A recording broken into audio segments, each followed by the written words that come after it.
Hoje nós vamos falar de um dos escritores, talvez um dos maiores escritores de todos os tempos, que é Victor Hugo, o francês Victor Hugo, que com certeza é o maior nome do romantismo francês. Lembrando que Victor Hugo escreveu romances, peças de teatro, livros de poesia, ensaios políticos, então tem uma obra bastante vasta. O Victor Hugo vai ficar muito famoso por duas obras, que é o Corcunda de Notre Dame e Os Miseráveis, que inclusive já foi encenada aqui no Brasil, virou peça de teatro. Entretanto, tem uma obra de Victor Hugo que não é tão famosa como essas duas, né? Mas que tem que ser lida porque as três juntas formam o pilar da ideia, de como Victor Hugo pensava, formam o pilar do pensamento do Victor Hugo. E que obra é esta? É Os Trabalhadores do Mar. Então, você vai encontrar no Corcunda de Notre Dame uma grande discussão sobre a religião. Na política, para a política, você vai encontrar nos Miseráveis. E a força da natureza você vai encontrar nos Trabalhadores do Mar. São as três necessidades do homem, né? A religião, a política e a natureza. Então, hoje nós vamos falar de Os Trabalhadores do Mar, mas claro que quando nós formos retornar a Victor Hugo, nós vamos falar também de O Corcunda de Notre Dame e de Os Miseráveis. Então, o que você precisa saber sobre a história dos Trabalhadores do Mar? Saber um pouquinho do contexto como ela foi escrita, né? O Victor Hugo, eu já disse antes, ele foi um ser bastante político e ele vai contra Napoleão III.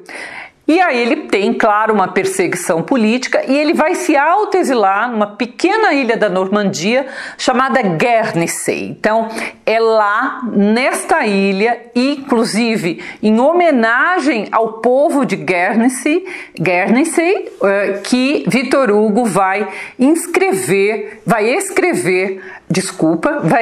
Os Trabalhadores do Mar. É claro que ele está numa ilha, que ele está vivenciando o dia a dia daquele povo. Então é isso que ele vai ter como inspiração para escrever Os Trabalhadores do Mar. A mim, o que me impressiona, né, além da escrita vigorosa do Victor Hugo, seja em qualquer obra, o que me impressiona em Os Trabalhadores do Mar? Para mim, é a construção do personagem principal, o Gilliatt. O Gilliatt, ele mora na ilha, né? Apesar da ilha ser um local com poucos moradores, ele morava muito isolado com a mãe.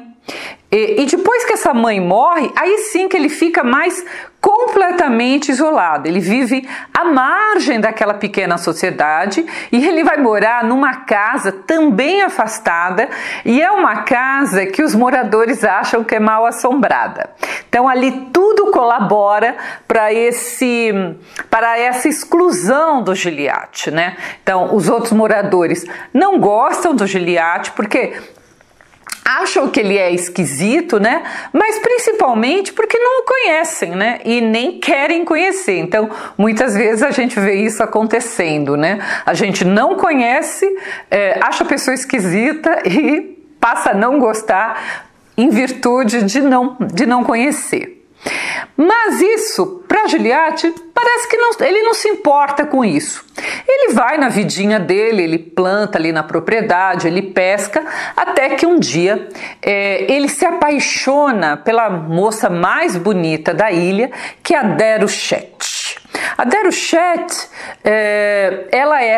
além dela ser a mais bonita, ela também é a sobrinha do homem mais rico da ilha, que é dono de uma coisa muito moderna para a época, que é uma embarcação a vapor, e essa embarcação a vapor, ela faz o transporte de passageiros e de mercadorias, né, entre a ilha e o continente. Então o tio da Déruchette vai muito bem, até que ele é traído por um de seus funcionários e o seu barco, que era o único que ele tinha, é jogado nos rochedos, né?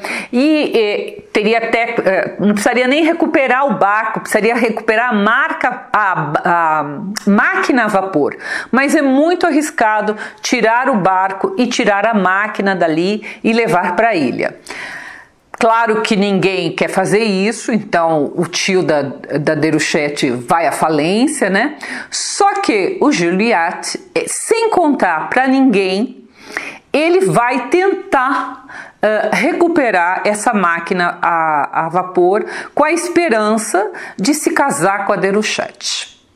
Eu não vou contar mais, né? Porque vocês têm que ler o livro, mas como eu disse antes, o Gilliatt, ele não é um personagem comum, ele é extremamente inteligente, ele é engenhoso,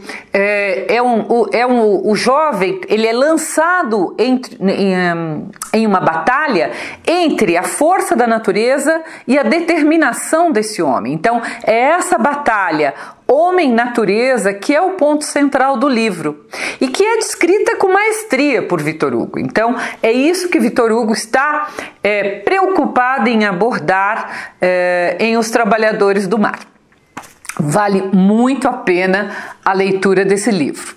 Quero contar uma curiosidade: Os Trabalhadores do Mar foi escrito e lançado lá em 1866 e aqui no Brasil foi traduzido do francês para o português por Machado de Assis e publicado em forma de folhetim no Jornal Diário do Rio de Janeiro. Então é uma obra que teve a mão de dois mestres, né? Essa que nos chega, Victor Hugo e Machado de Assis. É isto, a resenha está no meu site, se você quiser ler a resenha, e não deixe, se possível, de se inscrever aqui no canal. Vamos completar o pensamento de Victor Hugo em outros posts falando justamente de O Corcunda de Notre Dame e de Os Miseráveis. Muito obrigada!